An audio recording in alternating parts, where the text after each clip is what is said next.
Good morning. Sorry for those technical things.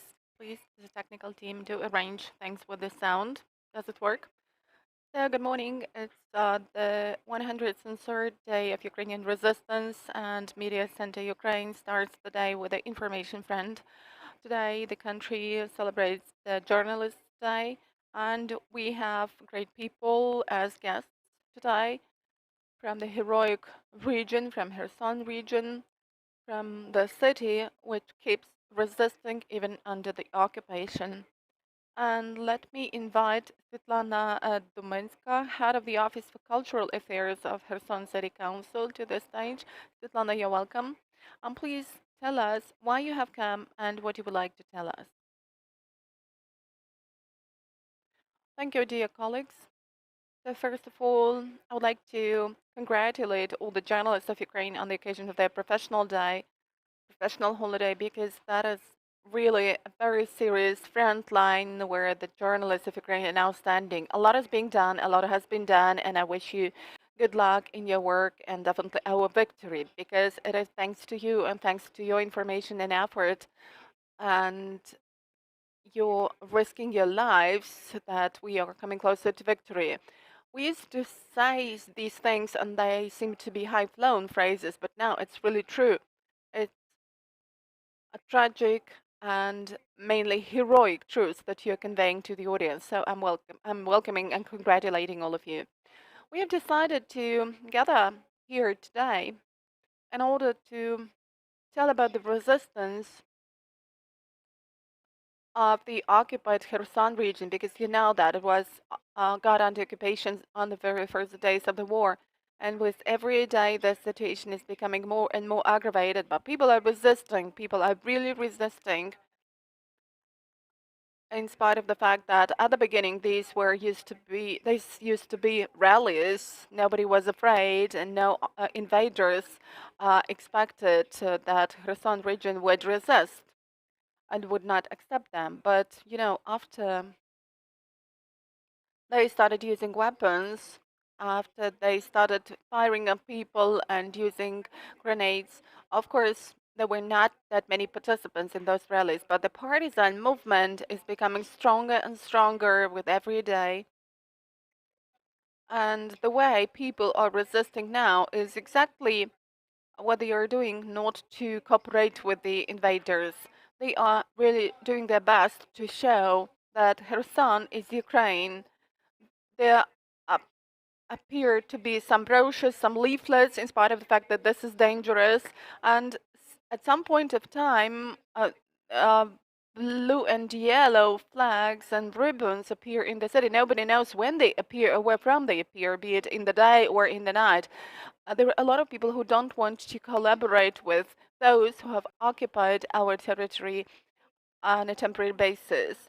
It is becoming more difficult because people cannot evacuate. There has not been any single green corridor for people to evacuate. It's impossible to bring drugs there. It's also a problem with money and a problem with the fact that it's impossible to connect to the internet to clarify what is happening with their relatives, even in the territory of Kherson region in the villages. And these are really heroic people who are not losing their hope. And every single message coming from them shows this. When we claim that the flag of the Russian uh, Federation is just called kind of rugs, and when somewhere this flag is taken away, and there appears as messages about that in Facebook, you cannot even imagine the number of likes that these posts gather. Today, we may also claim that the civil journalism is working, but besides civil journalism, it is the journalists of Kherson region that are now in the uh, front line of this fight. And I will not keep providing you with information, but I can read a text sent to me by a journalist who is still staying in Kherson region. Of course, we cannot tell the name of this person and we cannot tell where she is employed, but she has allowed me to make this small text public, so please let's listen to it. How do journalists in the occupation work? They pretend they are not there and keep working. I work as a correspondent of the Central TV channel. Of course, I have not left, and that is a matter of principle for me because people need to know things. People need to be told things. There is scarcity of information, and on the first days of the war, we actively um, told in live broadcast what was happening in Kherson city and region. There was a lack of official information, but we gave calls to all the people in Ryan and district centers, asking them for information and told all the information from the local residents. People really needed it badly to know what was happening, but it's difficult to work for TV guys because we cannot make any videos. It's dangerous. And we have already hidden our cameras and we are just doing this with our telephones. We still can do this in the city, but we cannot go to the region. And even if you leave, that doesn't mean that this material will be broadcast because you're going to be stopped at the checkpoint, your telephone will be checked, and you will face problems. That's why I give calls to people who live in the villages. I ask them what is happening there, ask them to make some videos. But I do realize that the village is under fire and people don't have time and they are shocked to they cannot make those videos, they cannot send what they have shot because they don't have the internet. So if I at least can provide some information for Kherson, that's a real problem for the region. And sometimes we take information from social media and use these materials. Now we develop short forms, quick information plus a video. And of course, my plots are not in my voice and are not signed by me in my name. And that was a pause. And you know, people don't want to appear in the videos. They are afraid. Um, a lot of people are volunteers. A lot of people are doing great things. HCPs are doing a great job, but they don't want to appear in the videos because they are afraid, and we respect their opinion. A long pause. And you know what I would like to add? I really trust the armed forces. I believe that Kherson region will be liberated, but people need to stand somehow. And I do my best, and even a little bit more, to achieve this. And now my greatest dream is to make videos about the liberation of Kherson region. Thank you. So that's why I would like to tell everyone that such a small essay of just one person, of a brave journalist who is now staying in Kherson region and keeps telling about this, inspires us not to stop, inspires us to keep working and all together make our victory closer to us. Thank you. Please stay here on the stage and we could also show the video by the founder of Ukrainsky Pivdень, Lydia Grigorieva, who was under occupation but managed to leave that place. Please, let's have the video. Welcome to everyone. To live in the occupation, please give more sound. To live in the occupation is very difficult because your city and streets are destroyed. And it's even more difficult to work there because it's just the illusion of silence. People keep disappearing from the streets and from their homes every day, and the fate of a lot of people is still unknown. To live in the occupation for a journalist means changing your residence. This means that you go to the streets and try to record either with your eyes or with your phone as if you can do this, the things happening around you. But Kherson people are really great people. Every night more and more Ukrainian symbols appear in the streets of Kherson because Kherson residents want to live in free Ukraine, independent Ukraine. A lot of journalists are still staying under occupation, and we need to think it over how we could help them to leave the occupied territory, to think about the Green Corridor, to think about financial assistance be provided to them because it's both dangerous and expensive to leave Kherson region. and all the equipment of all the editorial offices are lost. For example, we have lost everything, and our editorial board launched the Ukrainian Pivden TV studio in 2014, and on the 7th of June, we had the first plot about the development of communities. Now, it all has been lost, but we keep working at the information front line, telling how communities are fighting the Russian invaders, how Kherson region and the south of Ukraine live now. We are working on the new series of the movie The Illusion of Silence, which will definitely end in the liberation of Kherson by the armed forces of Ukraine. Please remember, uh, Kherson region are Ukraine, and Ukrainian South will remain Ukrainian. And this is me, Lilia Grigorieva. Let me invite Olena Pimienova, head of the media unit of the Media and Public Relations Department of Kherson City Council, to the stage. Olena is interesting for us because a week ago she was under occupation and she managed to get liberated. Please, Olena, tell us what occupation stands for and what does occupation stand for journalists. Welcome, dear colleagues. Congratulations on the occasion of our professional holiday, and I wish all of us only one thing to, as quickly as possible, publish and broadcast our great news about our victory. As far as occupation is concerned, we keep working in the remote mode, we keep informing the residents of the city. We still have a lot of readers from the region.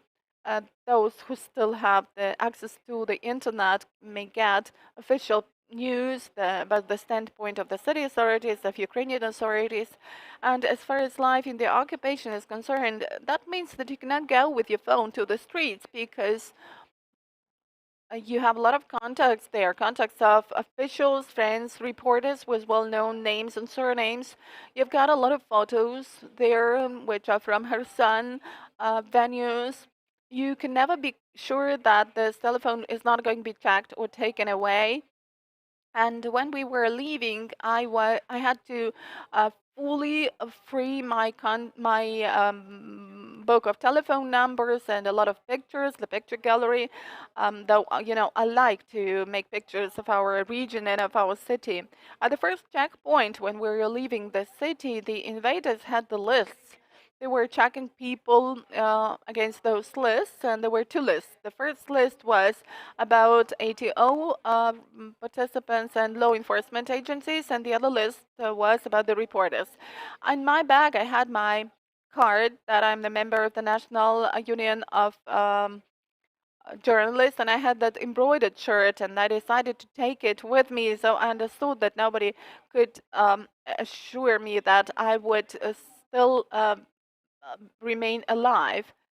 There were about 60 checkpoints all in all. We had to spend one night in the field, and in the night we woke up because several trees from us, Russians started shelling at the positions of Ukrainian armed forces. But the whole bus was extremely happy when we heard that the armed forces were rebuffing the enemy, repelling the attack. The last checkpoint was with Kadyrov guys and people from Dagestan, and they told us that we need to show everything, all our phones, and I had my laptop, of course, cleared of all the important materials, and I was just praying for them not to find my embroidered shirt and my journalist card. We had rather a lot of things, a lot of bags, and they were densely packed, and somehow they didn't find the embroidered shirt and the card. So I was lucky. A lot of people are disappearing from the streets, including journalists. Unfortunately, according to my information, there are some representatives of Kherson internet editions who have started collaborating with the invader. Let me not mention those names. And they have started actively working for the invaders. There were also some with pro-Russian views shown even before the war. They started being honorary journalists, but they are not journalists at all. I think that um, they have written some certificates and they are a shame in our profession. Journalists are beaten and tortured. And even in the telephone talk, you cannot confess that you are a journalist. It's really dangerous. Luckily, I didn't have any threats, but I know that our press center um, was threatened, and they told that everything would be fine with us if we supported invaders. But of course, we didn't even think about that because Kherson used to be, is, and will remain Ukrainian, the same as the region. The events which impressed me the most was abducting of Oleh Baturin, who was tortured, really tortured. Either they wanted him to collaborate with them or for him personally to support the pro-Russian direction and the invaders, but luckily he was let go. And I also know about the abduction of the additive, one of the sites from Novakhovka, and then there was a video made with him that he was happy about the arrival of the invaders, but that was not true. So, and there are no pro-Russian moods in Kherson. I mean, all the invaders are really expected to see them, but that's not the case. Thank you. We will then go over to questions and answers, but let me also invite Oksana. I cannot name her because her family is staying under the occupation, and she, together with her colleagues, will read their address of the journalists of Kherson region to their colleagues from the whole world. Yeah, you may go to the stage since they're going to read it all together.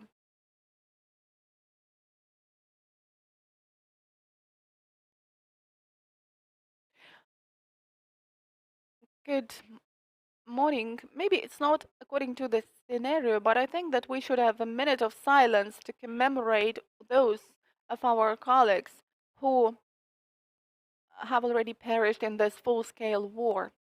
And we have to wish good health to those who were wounded. And we want to also wish safe return to their homes for those who are captives or who have disappeared. Let's have a minute of silence.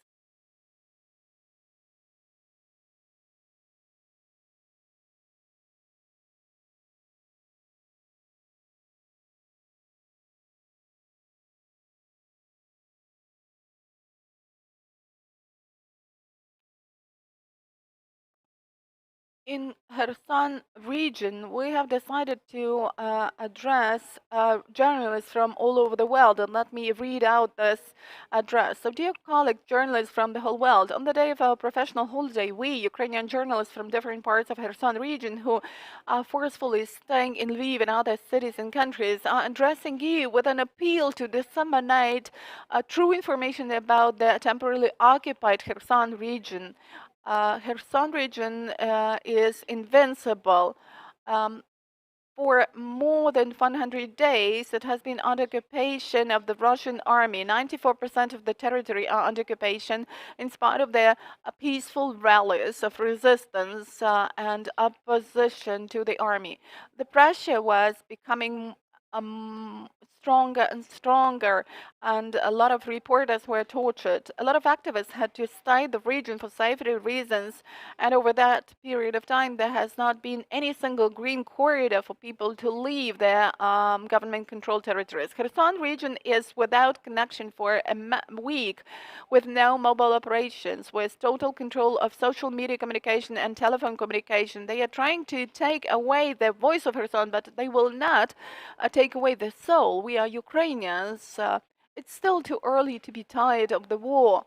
We are urging you to tell more and more about the conquered Ukrainian Kherson region and disseminate the materials from Kherson reporters, because this inspires people living in the occupation. Let's make our victory closer, realizing that in the territory of our Ukraine, we are fighting for the value future of Europe. Do urge the authorities of your countries to decisively support Ukraine and to ensure global isolation of Russia.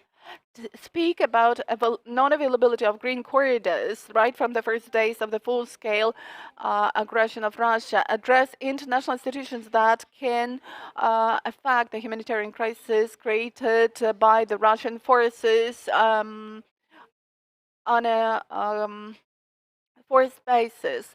A lot of reporters are behind bars. A lot of them demand psychological assistance, and we are sure that together we will win in this arrogant and brutal information war. Glory to Ukraine. Glory to heroes, the journalists of Ukrainian Kherson region. Thanks a lot. In case there are any questions from the audience, we can take the questions. Please give the microphone. Єлизавета Поробкова, Перший Західний. Please, could you tell us how are people abducted there? Because we know that journalists are rather cautious, but uh, how were they taken captive, if that could be called that way? Well, you know how it happens. I know several examples. People were lured by their friends, like a friend gives a call, let's have a meeting, there is some information available. The person went away and was never to return again. These people have been staying in unknown places with no connection with the relatives, and they are interrogated, tortured over all that period of time, and if they are lucky enough, they are just let go. This is about the cases I know of. Because, of course, we cannot tell about the exact number of the people who have been abducted, journalists who have been abducted, but we know that these are tens of people. Quite often there is no connection, there is no communication. So, what about the journalists in the government controlled territory of Ukraine? How do they highlight the information from Kherson? Well, when I finally lost any connection for 10 minutes a day, my relatives can still find Wi-Fi and get connected to me, but it is dangerous because all the operators are going via Crimea. So just to tell that the situation is rather calm, and I cannot even tell them about the Ukrainian news and about the achievements of our army, that the army is closer and closer. Just the code word is that our people are close. That is the only thing I can tell you. There was a question whether it's possible generally to convey the information. Maybe you know something about that. You know, our people are really invincible, and journalists are also invincible. When something disappears and problems appear, immediately some people find a way out. We all know about VPN, and we realize that in Kherson region people are also using VPN, but there are problems with VPN as well, because the people on that side are also taking care of this. But normally we work using VPN. Connection is really bad, the internet speed is very bad, but it's possible to work. Anyway, somehow it's possible to convey the information. And there are also some life hacks like high stories. You go to the 16th story of the multi-storied building, or you are staying too close to the river. Well, that happens when we are using some life hacks. Any other questions? If there are no more questions, let us express our gratitude to the invincible team of Kherson journalists for coming to Ukraine Media Center on that day. Ukraine will win. And our next briefing is going to take place at 12, and we will speak to Anna Derevyanko, Executive Director of the European Business Association, and we will speak about the economy and about business.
Good afternoon. It's 103rd day of Ukrainian resistance. Here is Media Center Ukraine, and our next guest is Anna Derevyanko, Executive Director of the European Business Association. We will speak about the war and about the economy. We will also speak about business and about how all the things are interrelated. Anna, welcome. Good afternoon. We have read your research on business. Please, probably you could tell us a couple of words about your assessment of the condition of Ukrainian business as for now. Well, the situation is really not that simple for business, and we have been doing this research since the first days of the war to understand how the moves in the business community are changing, what the barriers are, what the losses of business are, how business companies treat their staff, and we can see the following trend: business is recovering, is adjusting, and of course, not everyone is finding its way, but the majority are still recovering their activity. And that is in general, and then we could go into figures. And please, getting back to figures, could you tell that there are some clusters of fields of the economy that are on the rise, or some that have really decreased their amounts of activity? Well, as far as the losses are concerned, it seems to me that every sector has had losses, because it has often been the case that some companies were going upwards and they were neutral to any decisions or any changes in the regulatory field in Ukraine. But so far, we can see that war has really affected everyone. Well, probably some companies have faced less severe losses, some more severe losses, but even IT companies are complaining that they are facing the risks of losing contracts because some of their staff members are in the Ukrainian territory. And for their clients, of course, it's important that stability and safety are ensured. That's why IT companies are seemingly in a better situation than other sectors, but nevertheless, they have faced some losses. Other sectors are distinguished depending on their geography, whether it was in the area of hostilities or not. Because even if business could keep working and has some production sites that could produce the output that could be in high demand, nevertheless, if the production sites have been destroyed, business will not be able to work the way it should. But if companies are located close to the area of hostilities or have not been seriously affected by the war, have not faced any serious destructions in their production sites or the areas where they produce their output or render services, they have started recovering. They keep working, but one of the things that is a matter of concern for everyone is the purchasing power of residents, which is in any way going down. Let's probably speak about different incentives, stimulating factors, like the rise in the accounting rate. What will it lead to? Well, I think that it will lead to the fact that credit resources will become more expensive, but on the other hand, it will make deposits more attractive, since now deposits used to be at a very low level. But again, business needs cash or non-cash, any financial assets to recover and to restore its business processes. Currently, we can see that the economy lacks money, lacks cash and non-cash assets. And even if we have some communication with businesses and I ask businesses what they need from the state, maybe some support could be provided to you, they normally claim that on the one hand, the government should not obstruct their activity, which is something we're accustomed to. But on the other way, they claim that economies should be invested into in order for it to face a new cycle. The situation is really difficult and tough, not just in business, but in the state in general, and nobody demands kind of huge support from the state. Vice versa, business is really appreciating what the authorities are now doing to keep the state at the current level and to protect the state. But nevertheless, business needs to know when economic recovery programs will be launched, because 67% of our respondents have mentioned that they are interested in different recovery programs in our state. And along with that, it is very difficult for business to retain its staff members, since quite often people go to the army, but business has to keep their salaries and to pay their salaries. So people are not working, but salaries have to be paid. And that creates an additional load, an additional burden for business. So definitely business needs recovery of the economy, needs money, financial assets. We are all looking forward to getting not just Ukrainian money, but foreign assets from different stakeholders to have different recovery processes launched. But we also realize that this is a time-consuming procedure. And for example, candidacy for the European Union could be a really important signal for the development of our state. We are looking forward to getting this candidate status, because potentially it could open the way to additional assets, additional finance that we need badly to develop our economy and to recover business. What about cancellation of duties? What its effect? Did it settle the problem, and did it become a challenge for Ukrainian producers? What is your assessment of the situation? We have always been supporting free market. European Business Association has always been supporting free competition.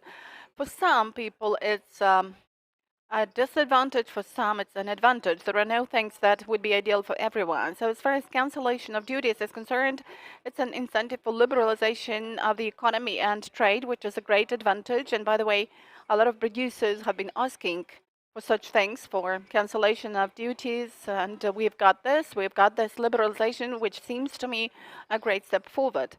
But definitely, some businesses which are not that much ready for free competition and free trade could uh, face it as a challenge. But I hope that we will have the minority of such businesses. The economy will not work until investment is made into it. You have mentioned it yourself.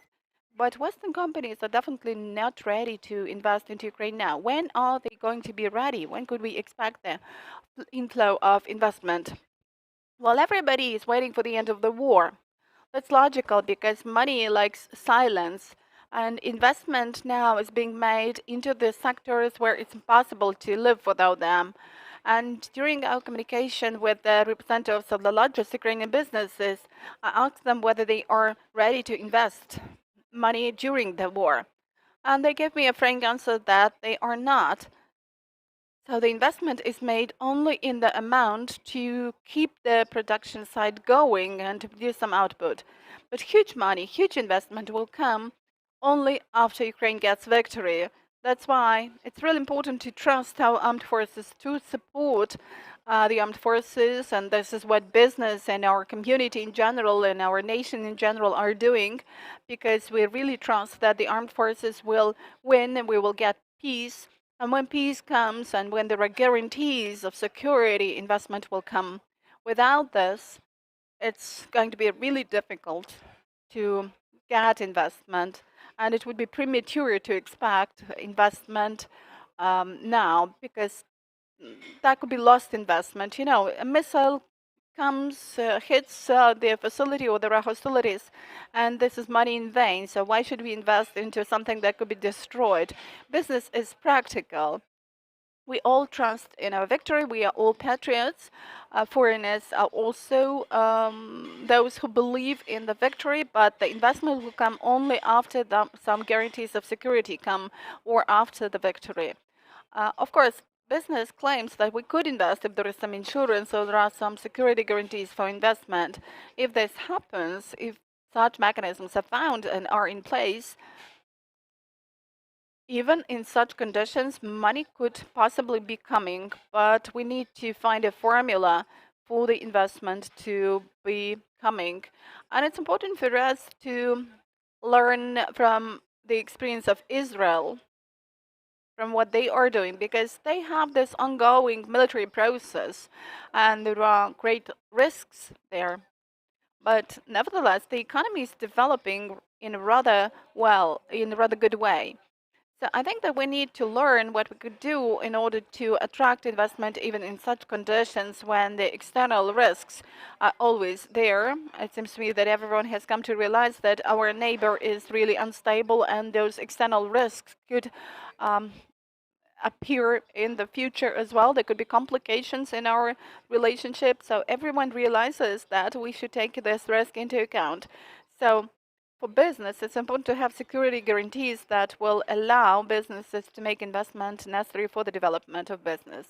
Security guarantees are the prerogative of the state. So what is your assessment of the state support and what could ideal state support be like? Well, ideal.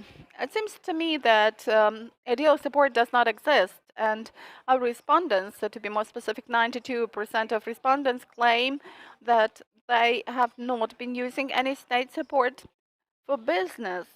It's important to have clear rules of the game, clear rules of business activity. These should be liberal rules, and definitely business claims that they need the judiciary. Well, I would say that the spectrum of the issues the business needs is the same as it used to be before the war. Not a lot of things have changed.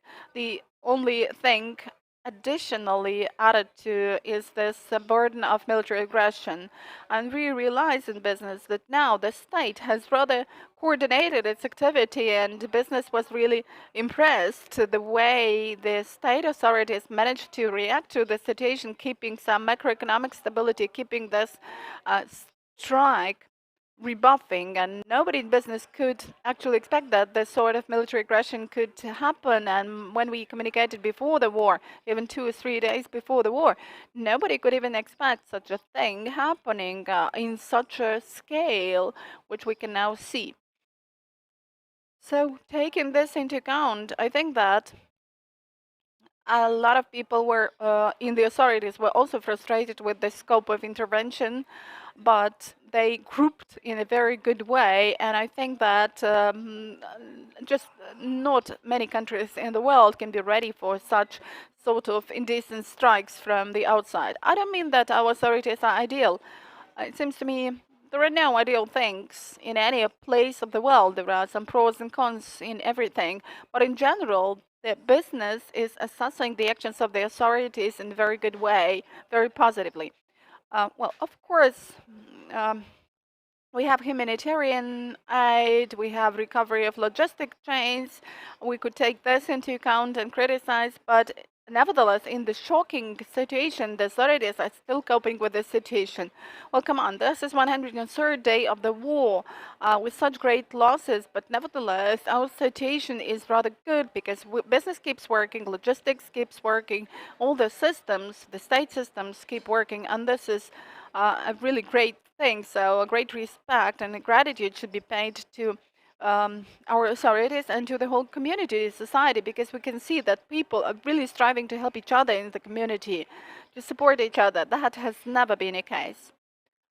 So it seems to me that step by step we will, first of all, reach our victory, because this is the key thing, and then we will need to speak about the things mentioned by business even before the war. I mean, the rule of law, reliable security guarantees, and non-bureaucratic regulatory climate ecosystem.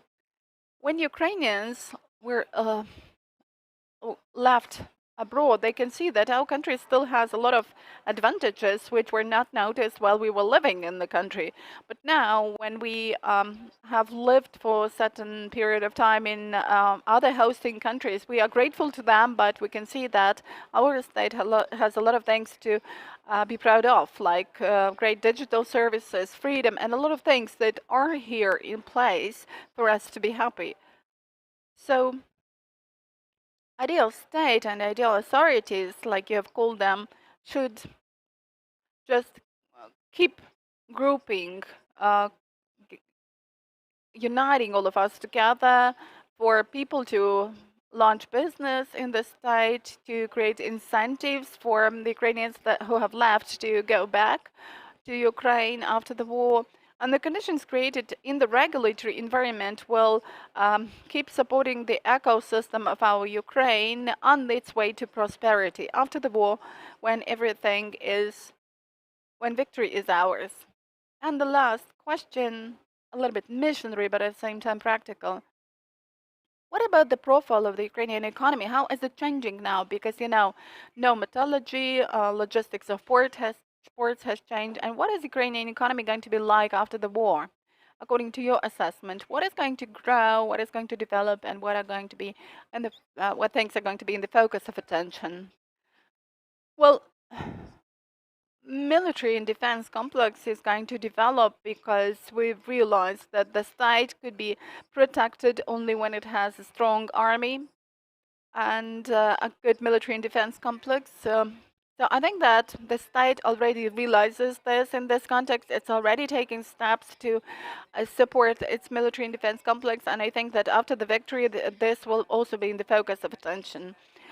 The IT field is something we need now, and we will need further on. That's why I will keep growing. And generally, after the war, well, both now and after the war, everybody needs food. So I think that agriculture will also be developing. The only thing is that everybody realizes that the processing chain should be extended for us to export not raw materials, but for us to export finished commodities. Of course, machine building, machine engineering, infrastructure, construction will develop because after the war we will need great pace of construction because the pace of recovery of our state should really be impressive. So these are the sectors that will be the key ones, and then all the other things will follow them because some services will be added. Financial sector will develop. And in fact, if Ukraine or when Ukraine wins, there will be plenty of opportunities for the development of our state. And I think that we will have international support, financial support will come. And I think that now we already have a lot of ideas at the state level as far as recovery of our state after the victory is concerned. So I think that closer to the victory, it will become more understandable what our economy will look like. But the guidelines have already been laid down, and these are the ones I mentioned. Thank you. This has been Anna Derevyanko, Executive Director of the European Business Association. We have been talking about business, about victorious business, and about what business is going to do after our victory. At 1 o'clock, we are going to have a briefing with Vsevolod Chentsov, out of the mission of Ukraine to the European Union, and we will talk about sanctions.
Good afternoon. It's the 103rd day of Ukrainian resistance, Ukraine Media Center working, and here we have our next briefing was Vsevolod Chentsov, the head of the mission of Ukraine to the European Union. Vsevolod, good afternoon. Good afternoon. Let us speak about sanctions, the way they're introduced, what their consequences are, and how they are approved. So, the sixth package of EU sanctions it was approved. How, where, and when will it be introduced? Please tell us in detail. Thank you for the question. First of all, let me welcome all those who have something to do with the Day of Journalism and to wish you victories in this front line. Thank you. As far as the sixth package of sanctions is concerned, it was politically approved at the beginning of last week. The legal act was passed on Thursday, closer to the end of the week, and this was preceded by a real battle, political, diplomatic battle. This six sanctions package was the most difficult to approve, and the main reason for that was that finally embargo was introduced on about 90% of Russian supplies, which covers all the so-called tanker fuel. Tanker oil was covered with this package. Only pipeline oil has been left out, which is about 10%, and this product was removed from the package due to the fact that a number of countries of the EU are still dependent on the Russian oil and don't have access to the sea. This is Hungary, Slovakia, Czechia, primarily. And also, certain exemptions were given to Bulgaria and Croatia.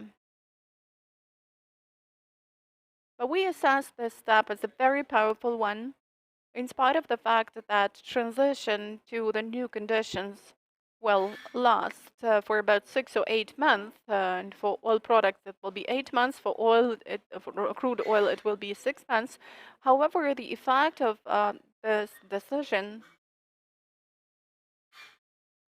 will really be seen in the nearest future because a number of the EU member states and a number of private companies are not even waiting for these sanctions. They have already started shifting to new supplies sources. For example, Germany has already shifted about 2/3 of its oil.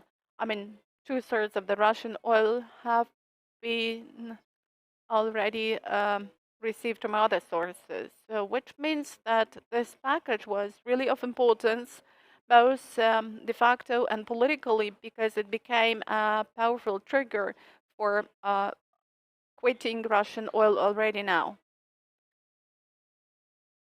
Besides that, definitely it is cutting Sberbank and some more banks, Russian banks, from SWIFT.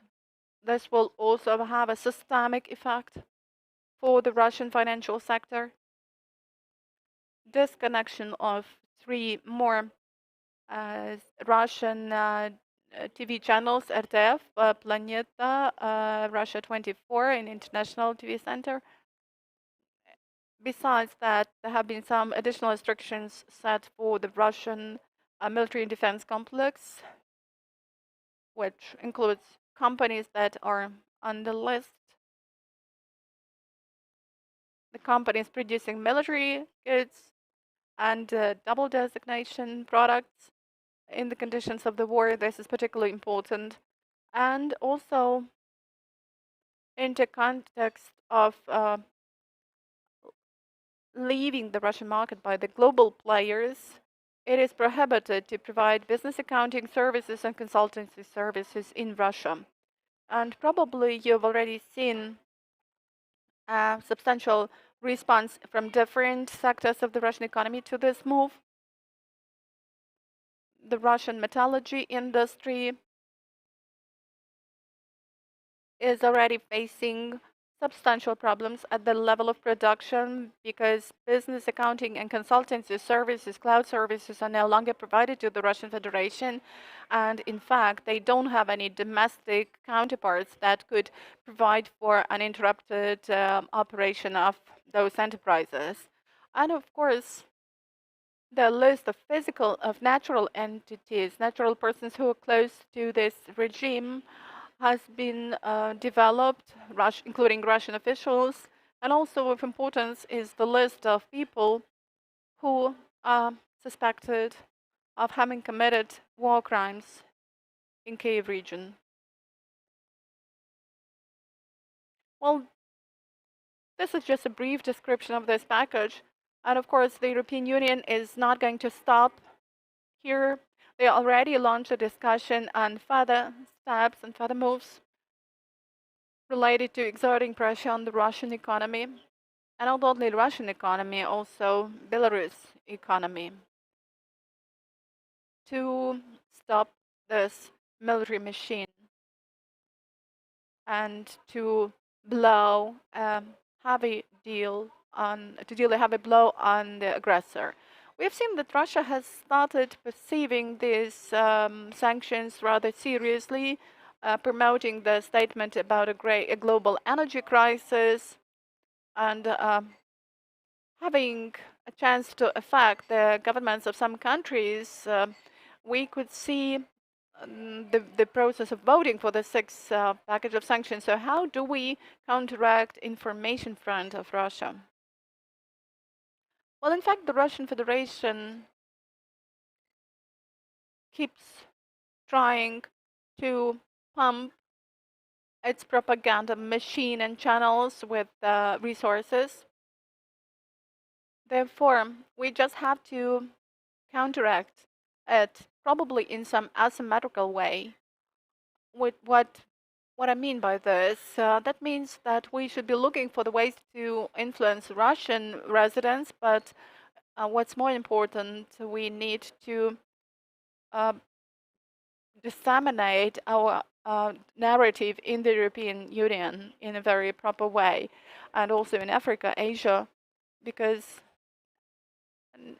Russian efforts are now aiming at those countries because in the context of the food crisis, which is about to happen, they could accuse Ukraine of this crisis and the countries of the West, NATO. So they are trying just to take the situation out of the context to adjust it to their propaganda for no valid reasons. They're trying to connect the sanctions that have already been introduced in relation to the Russian Federation to this food crisis. Therefore, we need to convey our messages in a clear and systemic way. We need to explain the reasons for what is happening. And the reason is simple, just the actions of the Russian Federation. And that is not just the blockade of Ukrainian grain and of our ports, but this is also shelling of the warehousing facilities, something that has happened recently in Mykolaiv. Russia is a terrorist state which is committing terror not only in Ukraine but against other countries as well. It is demanding a removal of sanctions in exchange of access to food, and we need to clearly explain what the essence of Russia's actions are. You can see the changes happening to Europe over the recent 3 months. Europe has gone along an uneasy but very quick way of perceiving Russia as a business as usual to seeing it as the country of terrorists. So, what is your impression? How has Europe changed and why did it happen so quickly? Well, in fact, Europe has changed its perception only, unfortunately, only after the 24th of February. Before that, and I have some personal experience of communicating with European politicians, here in the Brussels and at the national level.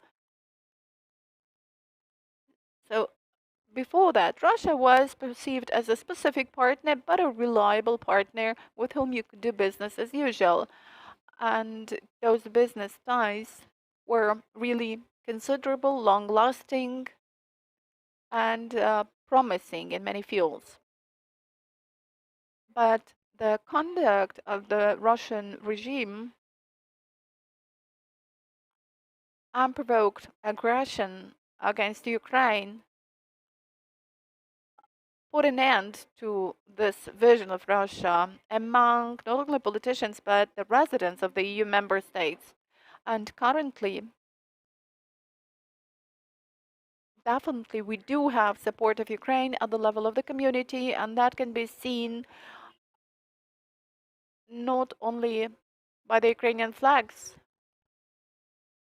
in Brussels and in other capitals, but this also goes about specific figures. Figures of surveys, of polls of public opinion. And this also refers to assessment of the situation and the standpoint of Ukraine, the standpoint of the EU, of the Russian Federation, and also support of Ukraine in the context of acquisition of the candidate status to the EU. The situation has changed drastically over the recent 3 months in our favor. Why did it happen so? I guess that this is a result of effort at different levels, and definitely that is also the direct contribution of the president of Ukraine, who is the main communicator as of today on the Ukrainian side. That also goes about the work of Ukrainian journalists at the Ministry of Foreign Affairs and analytical centers, the press, the European press. And here I communicate with journalists on a daily basis, and there has never been such an interest and a deep understanding of the processes as we have now. Clear. And here is the last but a very important question. What about the seventh package of sanctions? What could it be like, at least in general? Well, let me tell you what we would like to see in the seventh package. Definitely time will show this. But we are speaking about total embargo of Russian oil and gas carriers, energy carriers, which again include this pipeline oil. But with this in view, we need to settle a number of technical issues. I've already mentioned today the countries that are the EU member states and that currently don't have any access to the sea. So this problem will need to be settled. We also speak here about gas and about dependence on gas because it's still great in some EU member states, but we may start um, dealing with LNG. I mean, those restrictions of supply of LNG from the Russian Federation could be a good start. Also, we have to work at the alternative ways, alternative sources of supply of those gas in the EU, and actually work is already being done in this respect. Also, we have to exert greater pressure on the Russian financial sector by inclusion of additional Russian Belarus banks to the list on the sanctions to be disconnected from SWIFT. Definitely, this is also about additional steps aimed at the blockade of the Russian Navy, Russian ships, and ban on entering of the EU flagged ships into the Russian ports. So there must be a comprehensive approach applied in this respect. Also, it should go about the blockade of not only Russian mass media, but internet mass media and other sources of propaganda and disinformation, which are on the rise, the number of which is rising. And also, we could speak here about further pressure on the members of the Russian establishment, business elite, financial sector. Of course, in terms of the financial sector, it also includes cyber sanctions on crypto coins. A lot of work to do. And though some of those activities will not have an immediate effect, but the integrity of all those activities will gradually exert pressure on the Russian economy, suppressing it. And we already can see specific consequences. Even Russian sources claim that GDP this year has already fallen about 6 to 9%, and over the next several years, that will be the zero growth or minus growth. So that is the price the Russian people and Russia in general, Russian economy, have to pay for the aggression against Ukraine. Thanks a lot for your answers. Good luck to you in your work, which is extremely important. So this has been Vsevolod Chentsov, the head of the mission of Ukraine to the European Union, and we have been speaking about sanctions and how we could curb Russia using those sanctions. See you.